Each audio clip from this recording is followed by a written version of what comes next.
ਬਤੌਰ ਮਾਈਨੋਰਟੀਜ਼ ਦੇ ਵਿੱਚੋਂ ਜਦੋਂ ਤੁਸੀਂ ਐਮਪੀ ਬਣੇ, ਉਸ ਟਾਈਮ ਦੇ ਉੱਤੇ ਜਿਹੜੇ ਤੁਹਾਡੇ ਪ੍ਰਧਾਨ ਮੰਤਰੀ ਬੋਰਿਸ ਜੌਨਸਨ ਨੇ ਇੱਕ ਬੜੇ ਭੱਦਾ ਜਿਹਾ ਬਿਆਨ ਉਸ ਟਾਈਮ ਦੇ ਦਿੱਤਾ। ਤੁਸੀਂ ਉਦੋਂ ਉਹਨਾਂ ਨੂੰ ਆਖਿਆ ਪਾਰਲੀਮੈਂਟ 'ਚ ਖੜ ਕੇ ਵੀ ਭਾਈ ਤੁਹਾਨੂੰ ਮਾਫ਼ੀ ਮੰਗਣੀ ਚਾਹੀਦੀ ਆ, ਰੇਸਿਸਟ ਜਿਹੜੇ ਰਿਮਾਰਕਸ ਆ ਉਸ ਨੂੰ ਜਿਹੜਾ ਲੈ ਕੇ ਫਿਰ ਤੁਸੀਂ ਜ਼ਿਕਰ ਕੀਤਾ ਵੀ ਜਦ ਤੁਸੀਂ ਵੀ ਇੱਥੇ ਪੜ੍ਹ ਰਹੇ ਸੀ ਤੁਹਾਨੂੰ ਕਈ ਤਰੀਕੇ ਦੇ ਇੱਦਾਂ ਦੀਆਂ ਚੀਜ਼ਾਂ ਦਾ ਜਿਹੜਾ ਉਹ ਸਾਹਮਣਾ ਕਰਨਾ ਪਿਆ।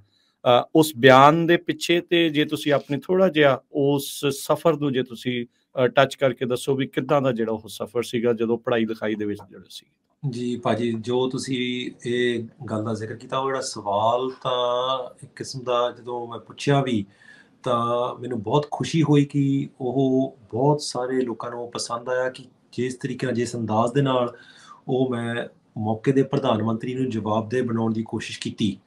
ਉੱਥੇ ਪਾਰਲੀਮੈਂਟ ਦੇ ਵਿੱਚ ਸਾਨੂੰ ਇਹ ਮੌਕਾ ਮਿਲ ਜਾਂਦਾ ਹੈ ਅਕਸਰ ਕਿ ਤੁਸੀਂ ਪ੍ਰਧਾਨ ਮੰਤਰੀ ਨੂੰ, ਜੋ ਦੇਸ਼ ਦੇ ਸਭ ਤੋਂ ਤਾਕਤਵਰ ਵਿਅਕਤੀ ਨੂੰ, ਤੁਸੀਂ ਸਿੱਧਾ ਸਵਾਲ ਪੁੱਛ ਸਕਦੇ ਹੋ ਉੱਥੇ ਪਾਰਲੀਮੈਂਟ ਦੇ ਵਿੱਚ ਖੜ ਕੇ।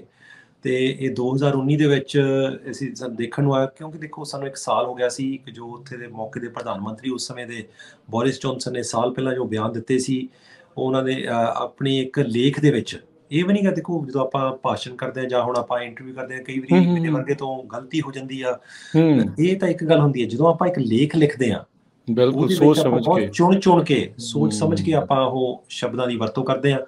ਉਸਨੇ ਇਹ ਗੱਲ ਆਖੀ ਸੀ ਕਿ ਜਿਹੜੇ ਕਈ ਹਿਜਾਬ ਜਾਂ ਨਿਕਾਬ ਜਿਨ੍ਹਾਂ ਨੇ ਪਾਇਆ ਹੁੰਦਾ ਵੀ ਇਹ ਇੱਦਾਂ ਲੱਗਦਾ ਜਿੱਦਾਂ ਵੀ ਬੈਂਕ ਰੋਬਰ ਹੈ, ਕੋਈ ਡਾਕੂ ਨੇ ਜਾਂ ਕੋਈ ਇਹ ਲੈਟਰ ਬਾਕਸ ਨੇ ਕਿ ਜਿੱਥੇ ਆਪਾਂ ਚਿੱਠੀ ਪਾਈ ਦੀ ਆ। ਇਹ ਇਹੋ ਜਿਹੀ ਜਿਹੜੀ ਮਾੜੀ ਸ਼ਬਦਾਵਲੀ ਕਾਰਨ ਉੱਥੇ ਬਹੁਤ ਸਾਰੀਆਂ ਜੋ ਮੁਸਲਿਮ ਔਰਤਾਂ ਸੀ ਉਹਨਾਂ ਨੂੰ ਜੋ ਹੇਟ ਕ੍ਰਾਈਮ ਜਿਹਨੂੰ ਆਪਾਂ ਕਹਿੰਦੇ ਆ ਵੀ ਨਸਲੀ ਜੋ ਵਿਤਕਰਾ ਦਾ ਸਾਹਮਣਾ ਕਰਨਾ ਪਿਆ। ਬਹੁਤ ਸਾਰੇ ਅਪਰਾਧ ਉਹਨਾਂ ਦੇ ਖਿਲਾਫ ਹੋਏ ਜੋ ਕਿ ਹੇਟ ਕ੍ਰਾਈਮ ਜੋ 375% ਵੱਧ ਗਿਆ। ਕਈਆਂ ਨੇ ਉਹਨਾਂ ਤੇ ਟਮਾਟਰ ਜਾਂ ਅੰਡੇ ਵੀ ਸਿੱਟੇ।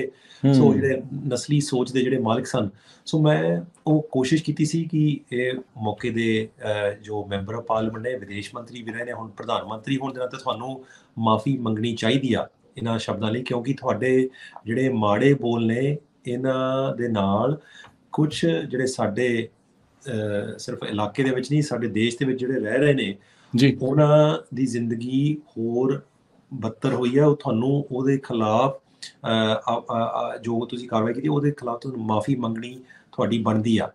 ਪਰ ਇਹ ਕਈ ਚਿੱਠੀਆਂ ਭੇਜੀਆਂ ਗਈਆਂ, ਕਈ ਵਾਰੀ ਅਸੀਂ ਪਿਆਰ ਨਾਲ ਗੱਲਾਂ ਕੀਤੀਆਂ ਪਰ ਉਹ ਨਹੀਂ ਸਮਝੇ। ਸੋ ਜਿਹੜਾ ਮੇਰਾ ਗੁੱਸਾ ਸੀਗਾ ਉਹ ਫਿਰ ਜਦੋਂ ਮੇਰਾ ਸਵਾਲ ਆਇਆ ਤਾਂ ਮੈਂ ਫਿਰ ਉਹਨਾਂ ਨੂੰ ਆੜੇ ਹੱਥ ਲਿਆ। ਮੈਂ ਸੋਚਿਆ ਕਿ ਚਾਹੇ ਸਭ ਤੋਂ ਤਾਕਤਵਰ ਵਿਅਕਤੀ ਹੋਵੇ, ਇਹਨੂੰ ਜਵਾਬ ਦੇ ਆਪਾਂ ਬਣਾਉਣਾ ਹੀ ਬਣਾਉਣਾ ਆ। ਤਾਂ ਮੈਂ ਉਹ ਸ਼ੁਰੂਆਤ ਜਿਹੜੇ ਉਹ ਸਵਾਲ ਦੀ ਸੀ ਉਹ 'ਚ ਕਈ ਚੀਜ਼ਾਂ ਦਾ ਸੁਮੇਲ ਹੋਇਆ। ਮੈਂ ਸਮਝਦਾ ਕਿ ਜਿਹੜੀ ਉਹਦੀ ਪ੍ਰਵਾਨਗੀ ਵੀ ਮਿਲੀ ਉਹਨੂੰ, ਕਿਸਮ ਦਾ ਜਿਹੜਾ ਸੋਸ਼ਲ ਮੀਡੀਆ ਤੇ ਵੀ ਅਰਬਾਂ ਜਿਹੜੇ ਉਹਦੇ ਵਿਊਜ਼ ਹੋਏ ਉਹਦੇ ਵਿੱਚ, ਕਿਉਂਕਿ ਕਈ ਚੀਜ਼ਾਂ ਸੀ ਭਾਜੀ ਉਹ 'ਚ। ਮੈਂ ਸ਼ੁਰੂਆਤ ਆਪਣੀ ਦਸਤਾਰ ਤੋਂ ਕੀਤੀ ਜੀ। ਮੈਂ ਕਿਹਾ ਵੀ ਸਪੀਕਰ ਸਾਹਿਬ ਵੀ ਜੇ ਮੈਂ ਦਸਤਾਰ ਪਹਿਨਣਾ ਚਾਹਾਂ ਜਾਂ ਤੁਸੀਂ ਕ੍ਰੋਸ ਪਾਉਣਾ ਚਾਹੋ ਜਾਂ ਕੋਈ ਹੋਰ ਆ ਉਹ ਯਹੂਦੀ ਆ ਆਪਣੀ ਕਿਪਾ ਟੋਪੀ ਜੋ ਆਪਣੇ ਸਿਰ ਤੇ ਲੈਂਦੇ ਨੇ ਉਹ ਪਾਉਣਾ ਚਾਹੋ, ਜਾਂ ਕੋਈ ਇੱਥੇ ਹੋਰ ਵਿਅਕਤੀ ਆ ਉਹ ਹਿਜਾਬ ਜਾਂ ਨਕਾਬ ਪਾਉਣਾ ਚਾਹਵੇ, ਕਿ ਇਹਦਾ ਮਤਲਬ ਇਹ ਆ ਕਿ ਜਿਹੜੇ ਇੱਥੇ ਦੇ ਮੈਂਬਰ ਆਫ ਪਾਰਲੀਮੈਂਟ ਨੇ ਕਿ ਉਹ ਆਪਣੀ ਮਰਜ਼ੀ ਦੇ ਜੋ ਮਾੜੀ ਜੋ ਸ਼ਬਦਾਵਲੀ ਆ ਉਹ ਵਰਤਣ। ਮੈਂ ਕਿਹਾ ਵੀ ਜਿਹੜੇ ਸਾਡੇ ਵਰਗੇ ਨੇ ਜੋ ਛੋਟੀ ਉਮਰ ਚੋਂ ਜੋ ਗੁਜ਼ਰੇ ਨੇ, ਸਾਡੇ ਨਾਲ ਨਸਲੀ ਵਿਤਕਰਾ ਹੋਇਆ ਆ। ਕਿਉਂਕਿ ਮੈਂ ਵੀ ਛੋਟਾ ਹੁੰਦਾ ਉੱਥੇ UK ਦੇ ਵਿੱਚ ਪੜ੍ਹਦਾ ਸੀ, ਕਿਸੇ ਮੇਰੇ ਆਪਣੇ ਹੀ ਜੋ ਕਲਾਸ ਦਾ ਇੱਕ ਹੋਰ ਬੱਚਾ ਸੀ ਉਹਨੇ ਮੇਰੀ ਪਗੜੀ ਉਤਾਰਨ ਦੀ ਕੋਸ਼ਿਸ਼ ਕੀਤੀ।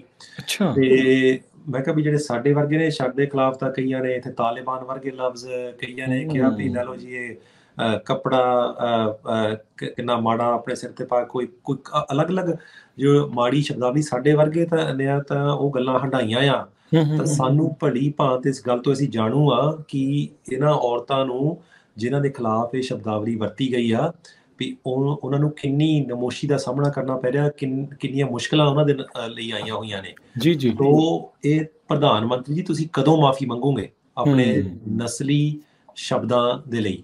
ਤੇ ਮੈਂ ਕਿਹਾ ਨਾਲੇ ਤੁਸੀਂ ਤਾਂ ਤੁਹਾਡੇ ਜਿਹੜਾ ਚਾਂਸਲਰ ਆ, ਤੁਸੀਂ ਜਿਹੜਾ ਸਾਡਾ ਉੱਥੇ ਵਿੱਤ ਮੰਤਰੀ ਜਿਹਨੂੰ ਆਪਾਂ ਕਹਿੰਦੇ ਆ, ਕਿ ਤੁਸੀਂ ਇਹ TV ਤੇ ਇਹ ਸਾਰਿਆਂ ਨੂੰ ਭਰੋਸਾ ਦਿਵਾਇਆ ਸੀ, ਇੱਕ ਵਿਸ਼ਵਾਸ ਤੁਸੀਂ ਦਿਵਾਇਆ ਸੀ, ਵਾਅਦਾ ਕੀਤਾ ਸੀ ਕਿ ਤੁਸੀਂ ਇਹ ਇੱਕ ਇੰਡੀਪੈਂਡੈਂਟ ਜਿਹੜੀ ਇਨਕੁਆਇਰੀ ਬਿਠਾਓਗੇ, ਕਿਉਂਕਿ ਜੋ ਇਸਲਾਮੋਫੋਬੀਆ ਤੁਹਾਡੀ ਪਾਰਟੀ ਦੇ ਵਿੱਚ ਬਹੁਤ ਜ਼ਿਆਦਾ ਵੱਧ ਗਿਆ ਸੀ।